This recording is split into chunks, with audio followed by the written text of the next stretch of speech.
దేవునికి స్తోత్రములు. మీ అందరికీ నా వందనాలు. దైవగ్రంథం నుంచి సామెతల గ్రంథము 22 అధ్యాయము 6వ వచనాన్ని మనం ధ్యానం చేద్దాం.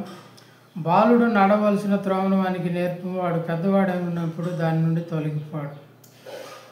బాలుడు అనగా పిల్లలను స్త్రీ అయినా పురుషులైనా మగపిల్లలైనా ఆడపిల్లలైనా బాలుడు నడవలసిన త్రోవను వానికి నేర్పుము, వాడు పెద్దవాడైనప్పుడు దాని నుండి తొలగిపోడు. పిల్లలను పెంచడానికి గొప్ప ప్రోత్సాహకరమైన మాట అయితే తల్లిదండ్రులకు సరైన విధానం ఏదో తెలియాలి.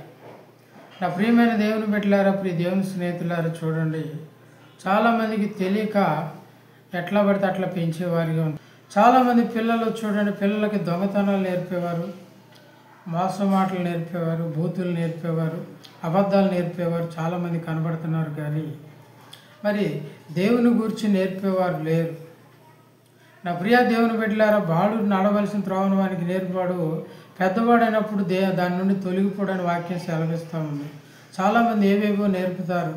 ఆటలు నేర్పేవారిగా ఉంటారు, లేకపోతే ఈత నేర్పేవారిగా, కరాటే నేర్పేవారిగా, క్రికెట్ నేర్పేవారిగా, లేకపోతే రకరకాలైన ఆటలను గూర్చి ప్రోత్సాహపరిచేవారిగా, బలపరిచేవారిగా, వారి చేయూతనిచ్చేవారిగా ఉంటున్నారు. కానీ పరుగు పందెంలు పరిగెత్తాలని చూడండి అన్నీ నేర్పుతూ ఉన్నారు, కానీ దైవ జ్ఞానాన్ని నేర్పట్లేదు, దేవుని గురించి చెప్పట్లేదు, దేవుడు చేసిన మేలు చెప్పట్లేదు. అప్పుడు మంచి పేరు రావట్లేదు. నా ప్రియమైన దేవుని బిడ్డలారా, ఎంత జ్ఞానం ఉన్నప్పటికీ ఎంత ఈ లోక సంబంధమైన జ్ఞానం కోసం పరిగెత్తుతున్నారు, కానీ పర సంబంధమైన జ్ఞానాన్ని బోధించేవారు నేర్పేవారు కనపడట్లేదు.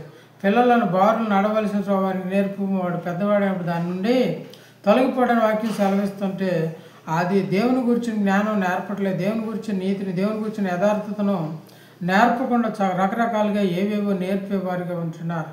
ఆటల్లో ఫస్ట్ రావాలంటారు, చదువులో ఫస్ట్ రావాలంటారు, పనిలో ఫస్ట్ రావాలంటారు, సంపాదనలో ఫస్ట్ మార్కులు తెచ్చుకోవాలి, బెస్ట్ అనిపించుకోవాలంటారు. కానీ నీతిని గురించి, సత్యాన్ని గురించి, ప్రార్థన గురించి, దేవుని పరిచయం చేయకుండా చాలామంది ఏవేవో నేర్పేవారిగా ఉంటున్నారు.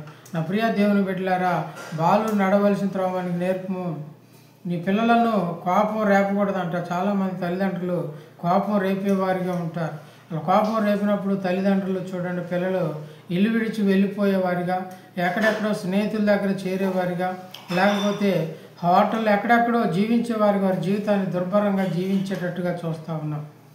అయితే తల్లిదండ్రులు శిక్షణ ఇవ్వాలి, తల్లిదండ్రులు గద్దించాలి, తల్లిదండ్రులు హెచ్చరించాలి, తల్లిదండ్రులు మందలించాలి.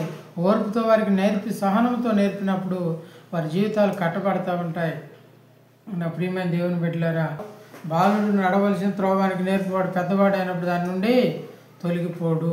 సరే, దేవుడి చిన్న వాక్యాన్ని దీవించునుగాక. God bless you. దేవుడు మిమ్మల్ని దీవించునుగాక.